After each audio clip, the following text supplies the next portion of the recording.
Only on CBS 42, my backseat conversation with Tuscaloosa Mayor Walt Maddox. The gubernatorial candidate opens up about the campaign, how Tuscaloosa is recovering from that devastating tornado of 2011, and his city of more than 80,000 residents. And then we'll end up here in the complex. Okay. From the mayor's office in downtown Tuscaloosa, we geared up for our backseat conversation with Mayor Walt Maddox.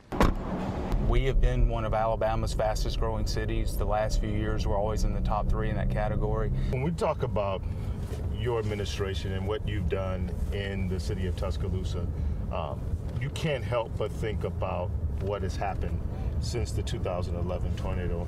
A lot of people point to the redevelopment of the city. How would you characterize the redevelopment of Tuscaloosa since 2011? I think it's phenomenal when you consider the challenges. We had nearly $1 billion of unmet needs, and that's a number calculated by FEMA. And what that means, that's the difference between what insurance paid out and the needs left afterwards. And so we received about $130 million worth of federal aid, insurance proceeds, or state aid. So we got about 10% back as a community of what we lost. Sue Bell Cobb called it mishandling of the reconstruction, and your response to her? Well, my response is that you can't imagine how complicated it is. I mean, again, starting with nearly $1 billion of unmet needs, 5,300 property owners who have 5,300 different viewpoints of what construction should look like. It's easy to throw stones, and you can certainly take individual examples, but when you look at the whole mosaic of what we were able to do, it's absolutely phenomenal. The debris was piled so high, about as high as that building, and you just thought you were in Armageddon. One of our city's team members came up to me and said, "Walt, there's a fire over in Forest Lake," and I looked southwest and you could see homes on fire, and I thought, you know, I'm sitting here in the middle of hell. That day, could you imagine that it would look like this 7 years later? No. I remember a staff member from FEMA coming to me within the first few hours, and he said, "Mayor, it'll take you 10 to 15 years to recover." Today, look at all this. I mean, you see, you know, right around us, $80 million worth of new construction. We've got a new $15 million improvements to the roadway. We've got more improvements that are more development that's about to happen in Tuscaloosa. After getting Tuscaloosa's recovery well underway, Maddox said it was only then he could run for governor. Back around 16 and 17, I really started taking it seriously.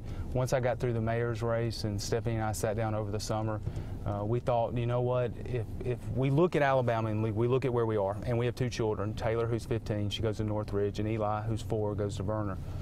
If we are going to have an Alabama they want to live in, we've got to draw a line in the sand. We've got to be more than just talking points. With all the support you seem to be getting on both sides of the aisle, can you win in Alabama as governor as a Democrat? I think we can. I wouldn't be doing it if I didn't. I think what we have to do is demonstrate what we've done here in Tuscaloosa. Is we're not looking for Democratic solutions or Republican solutions. We're working for solutions. Doug Jones won in this state U.S. Senate. A lot of people didn't think that he could do that as a Democrat, win statewide, but he did.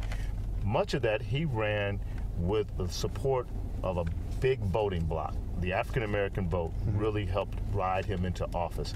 Is that a bloc that's going to be important for your election as governor as well? Absolutely. If it wasn't for the African-American vote, I never would have been elected mayor in 2005. And the reason why that we've kept such strong, close ties with African-American communities is because we kept our word. We're talking about trying to make certain we have an Alabama that's good for everyone.